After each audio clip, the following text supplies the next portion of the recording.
ეკა, ოპოზიციის და არასამთავრობო ორგანიზაციების, ანუ თქვენი შეფასებით, კანონ პროექტი შეიცავს სერიოზულ საფრთხეებს გამოხატვის თავისუფლების კუთხით და სახელმწიფოს მოტივაცია მოკლებულია დამაჯერებლობას. როგორია თქვენი არგუმენტები, რატომ ვფიქრობთ თქვენ ასე?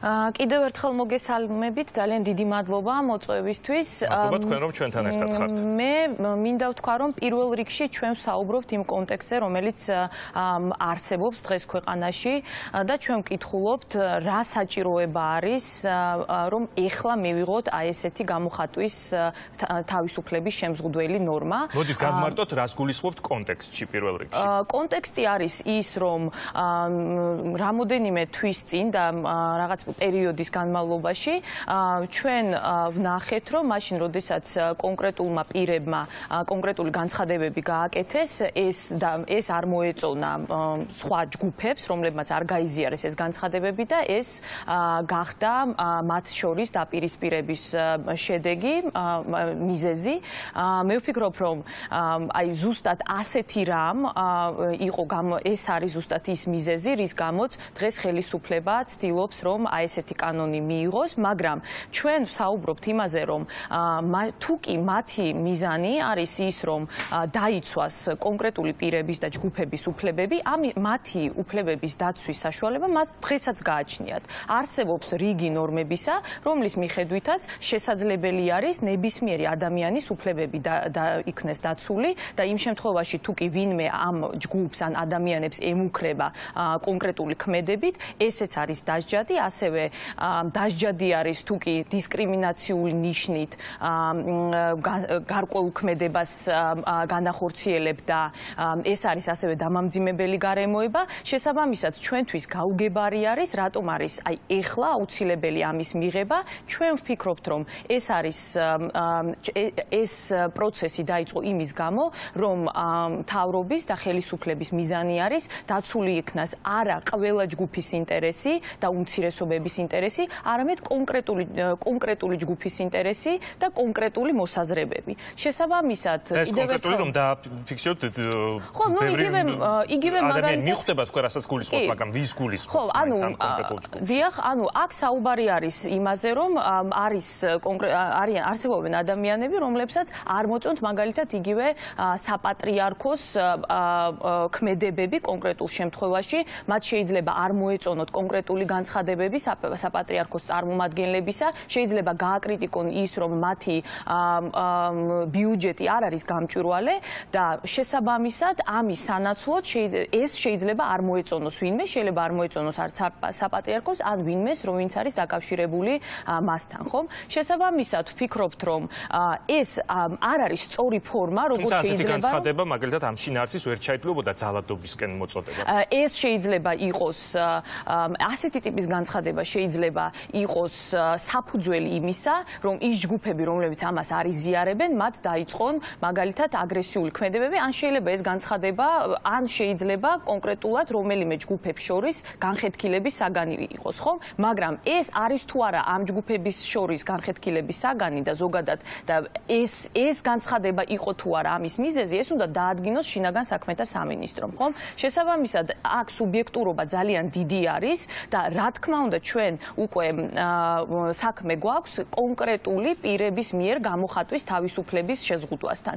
იმ შემთხვევაში თუ კი რაიმე განცხადება, რაიმე ქმედებას და აგრესიულ ქმედებას გამოიწვევს სხვა ჯგუფისას, ეს ქმედება შეიძლება ამ ქმედების წინააღმდეგ შეიძლება განხორციელდეს პრევენცია, შესაძლებელი არის რომ ეს ჯგუფი დასჯილიც იქნას, ან ვინმე ამ ჯგუფში მონაწილე, უბრალოდ ის პირები, რომლებიც აგრესიულ რომ პროვოკაცია მათ გაუწიეს. ხო, ანუ აქ მე ვსაუბრობ იმაზე, რომ თუ კი რაიმე მოხდა, რაც არის დაკავშირებული ძალადობასთან, დღევანდელი კანონმდებლობით ეს ისედაც დასჯადი არის.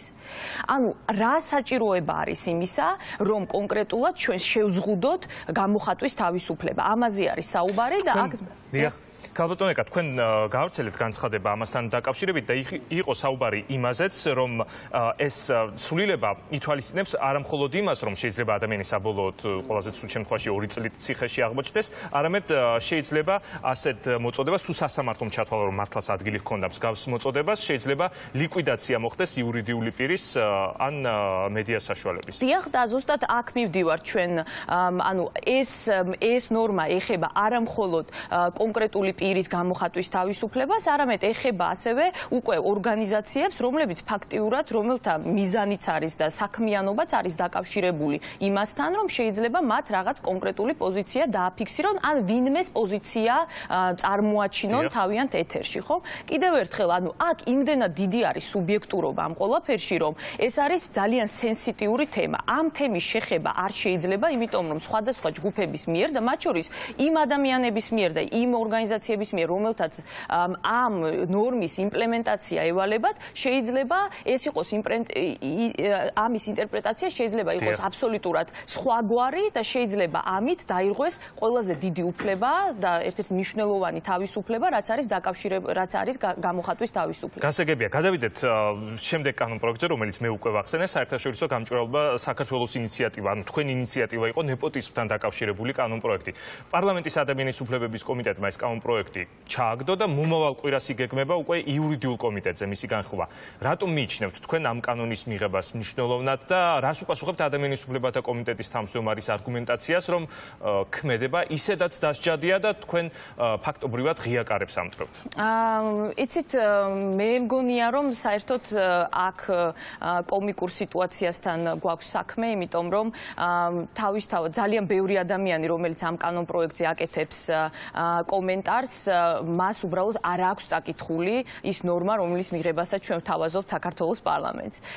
მე პირველ რიგში მე მინდა ვთქვა, რატომ გადავწყვიტეთ ჩვენ აი ამ ნორმის შემოღება და რას გულისხმობს ეს ნორმა.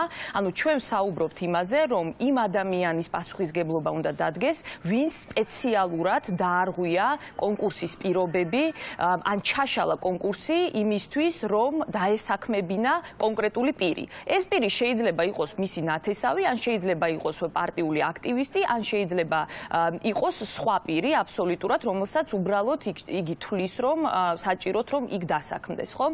ანუ ჩვენთვის ამ შემთხვევაში არის მთავარი, რომ ყველამ შეასრულოს კანონის მოთხოვნები და იმ შემთხვევაში თუ კი კონკურსის პირობების სპეციალურად დარღვევას განახორციელებს ეს პირი, ამ შემთხვევაში მისი პასუხისგებლობა დადგა. ეხლა რატომ გადავწყვიტეთ ჩვენ ამ კანონპროექტის შემოთავაზება? იმიტომ რომ ქვეყანაში წლებია არსებობს ნეპოტიზმთან დაკავშირებული პრობლემები. იმიტომ რომ ფაქტიურად ინსტიტუციური მახსოვრობა ძალიან ბევრ სამინისტროში, ადგილობრივ თვითმმართველობაში არ არსებობს იმ უბრალო მიზეზის გამო, რომ ის ადამიანები, რომლებიც მუშაობენ საჯარო სექტორში, ისინი განიცდიან მუდმივ ცვლილებას. და ეს ყველაფერი დაკავშირებული არის ხოლმე ან უფროსის ცვლილებასთან, ან არჩევნებთან, ან სხვა ფაქტორებთან. ამის შემდეგ რა ხდება? ამის შემდეგ ხდება ის, რომ ის ახალი უფროსები, რომლებიც მოდიან, ხშირ შემთხვევაში ასაქმებენ უკვე თავიანთ წარმომადგენლებს. ეს შემთხვევები ჩვენ გვაქვს ძალიან ბევრი და დღეს უკვე მაშინ, როდესაც თვითმმართველობებში ჩატარდა კონკურსები და ატესტაციები, ჩვენ საერთაშორისო გამჭვირვალობა საქართველოს ბევრი ადამიანის უფლებებს ვიცავთ სასამართლოებში და ვიცით, რომ ამ პროცესებს ჩვენ ნამდვილად მოვიგებთ.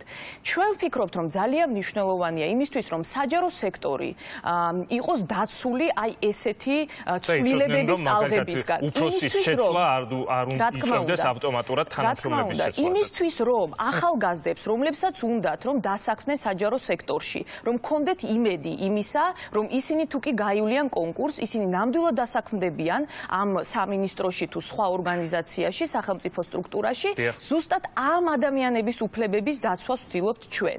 დღეს ჩვენ რა ხდება, აი თვითონ ადამიანის უფლებათა კომიტეტზე, იყო საუბარი იმაზე, რომ კი ეს არის პრობლემა. ყველა ამბობს, რომ ეს არის პრობლემა, მაგრამ ეს შემოთავაზებული ნორმა და ესეთი რეგულაცია არ არის გამოსავალი და არ მოაგვარებს ამ პრობლემებს. ნუ ახლა ჩვენ ვფიქრობთ, რომ მოაგვარებს. თუ ხელისუფლებას აქვს სხვა რეკომენდაციები, თუ მათ იციან, როგორ შეიძლება ეს ყველაფერი მოგვარდეს, მაშინ ჩვენ შეგვიძლია მათთან ამ თემაზე ვითანამშრომლოთ, მაგრამ ესეთი შემოთავაზებები არ არსებობს. ჯერჯერობით არ ყოფილა. ქალბატონო ეკა, კიდევ ერთ თემაზე გადავიდეთ. ინფორმაციის თავისუფლების განვითარების ინსტიტუტის კვლევის მიხედვით, თქვენ იცით, ამაზე ვსაუბრობდით უკვე გადაცემის განმავლობაში, პირის ექსტრადიციაზე თანხმობის მაჩვენებელმა საგრძნობლად იკლო ბოლო წლებში. შუამდგომლობების დაკმაყოფილების პროცენტული მაჩვენებელი 2012 წლის შემდეგ 70-დან 9%-მდე დაეცა.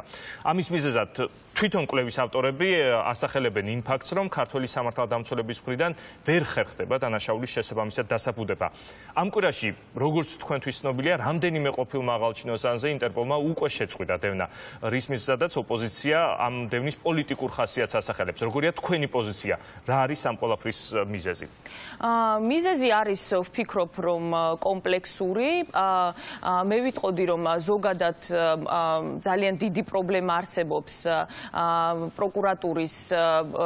პროკურატურაში მომუშავე ზოგიერთი პირის კვალიფიკაციასთან დაკავშირებით.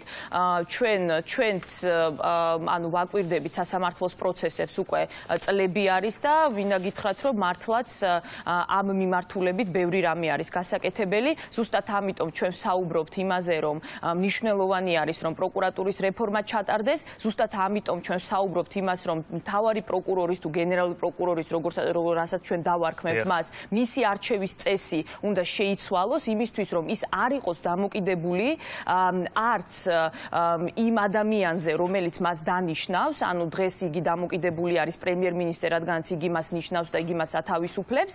შესაბამისად, ძალიან მნიშვნელოვანი არის ამ უწყებისთვის დამოუკიდებლობის გარანტიების შექმნა და მნიშვნელოვანი არის, რომ ამ უწყებაში ჩატარდეს სიღრმისეული რეფორმები. ეხლა თვითონ დასაბუთებულობასთან დაკავშირებით კი მე დავეთანხმები IDFI-ს აქ პრობლემა არის და კიდევ ერთხელ ვამბობ, ჩვენი კვლევებიც ამას ადასტურებს. რაც შეეხება თვითონ ოპონენტების ან პოლიტიკური ოპონენტების ექსტრადიციასთან დაკავშირებულ პრობლემებს, აქაც ფაქტიურად ძალიან დიდი რამ არის დამოკიდებული იმაზე, თუ როგორ ასაბუთებს პროკურატურა, მაგრამ ასევე იმ კონტექსტში, რომელიც არსებობს ქვეყანაში, ხომ? ხლა ჩვენ მე მგონი მთელი საზოგადოება და საერთაშორისო საზოგადოება და ზოგადად ის ორგანიზაციები, რომლებიც ვაკვირდებით სასამართლოს პროცესებს, ახლა ყველანი ვთანხმდებით, რომ მაგალითად გიგი უგულავას წინასწარი პატიმრობის საკითხები ძალიან ბევრ კითხვის ნიშნებთან არის დაკავშირებული. რამდენად თავსებადია კონსტიტუციასთან, რამდენჯერმე დავსვი მე შეკითხვა დღეს სტუმრებთან, რამდენად არის კონსტიტუციასთან თავსებადი ის, რომ ადამიანი, რომელსაც გამამტყუნებელი განაჩენი ჯერ არ აქვს გამოტანილი, რჩება მუდმივად პატიმრობაში. რა მნიშვნელობა აქვს ამას დავარქმევთ? წინასწარ პატიმრობას თუ უბრალოდ პატიმრობას? ფაქტია, რომ ის ციხეშია. ანუ არა, უნდა დავარქვათ წინასწარი პატიმრობა, იმიტომ რომ წინასწარი პატიმრობა როგორც წესი საერთაშორისო სტანდარტების შესაბამისად უნდა გამოიყენებოდეს განსაკუთრებულ შემთხვევებში და ვადაც უნდა იყოს აბსოლუტურად რელევანტური. შესაბამისად და მთავარი რაც ამაზეა სწორედ საუბარი, მაგრამ წინასწარი პატიმრობა, მაგალითად როგორც ბაჩო ახალაიას შემთხვევაში ხდება, უკვე იქცევა ფაქტობრივად უბრალოდ პატიმრობად, იმიტომ რომ ფაქტია, რომ ადამიანი რჩება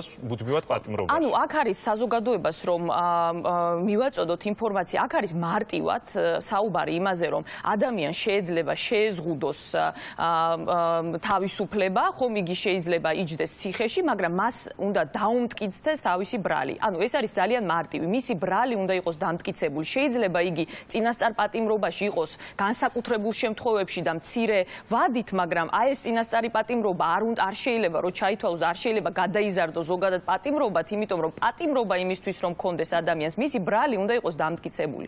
დღეს ჩვენ ეს შემთხვევა არ აგვაქვს და ზუსტად ამიტომ საერთაშორისო ორგანიზაციები საუბრობენ პოლიტიკურ მოტივაციებზე. აქ არ არის საუბარი იმაზე, გიგი უგულავა არის დამნაშავე თუ არა. აქ საუბარი იმაზეა, რომ მის წინააღმდეგ ეს ნორმები გამოიყენება ძალიან ცუდად და ფაქტიურად манипуляცია ხდება იმ ნორმებისა, რომელიც დღეს ჩვენ გვაქვს კანონმდებლობაში, ხო? ამიტომ ზუსტად ამიტომ ვამბობ ჩვენ, რომ ეს პრაქტიკა არის ძალიან საშიში. აქ უკვე აღარ არის საუბარი მხოლოდ გიგი უგულავაზე, ეს იმას ნიშნავს, რომ მომავალშიც პროკურატურამ შეიძლება ასეთი манипуляცია გააკეთოს ნორმებისა და შესაბამისად ნებისმიერი პირი შეიძლება დარჩეს ციხეში 9 თვეზე მეტი ხანი, მაშინ, როდესაც მისი ბრალი არ იქნება დამტკიცებული შესაბამისად. შესაბამისად, ხალბატონო ეკა დასკვნის სახით კითხავ და შეგიძლიათ მოკლედ მიპასუხოთ. ამ ბოლო ორი კითხვის კონტექსტში როგორ მიიჩნევთ საქართველოში პოლიტიკური დევნა არის თუ არა და არიან თუ არა ქვეყანაში პოლიტიკური პატიმრები? ნუ პოლიტიკურ პატიმრებთან დაკავშირებით ვერ გეტყვით ამას ზუსტად, იმიტომ რომ ყველა ის ნორმა უნდა დააკმაყოფილოს, რაც არის საერთაშორისო კონვენციებით განსაზღვრული, თუმცა პოლიტიკური მოტივაციებით დევნა და ზოგადად პოლიტიკური მოტივაციით გამოძიების დაწყება ჩვენ ქვეყანაში გვაქვს. ეს არ ნიშნავს იმას, რომ ჩვენ ადრე არ ქონია ადრეც ეს ქონდა პრობლემა, თუმცა დღევანდელი ხელისუფლება ამბობს იმას, რომ ისინი არ გვანან წინა ხელისუფლებას, მათ მნიშვნელოვანი რეფორმები ჩაატარეს და დღეს არ არიან სამართალდამცავები, პოლიტიზირებულები. შესაბამისად, მე ვფიქრობ, რომ ამ მიმართულებით მართლა არაფერი არ გაკეთებულა, იმიტომ რომ დღეს კიდევ ჩვენ გვაქვს პოლიტიკური მოტივაციებით ადამიანების დევნა.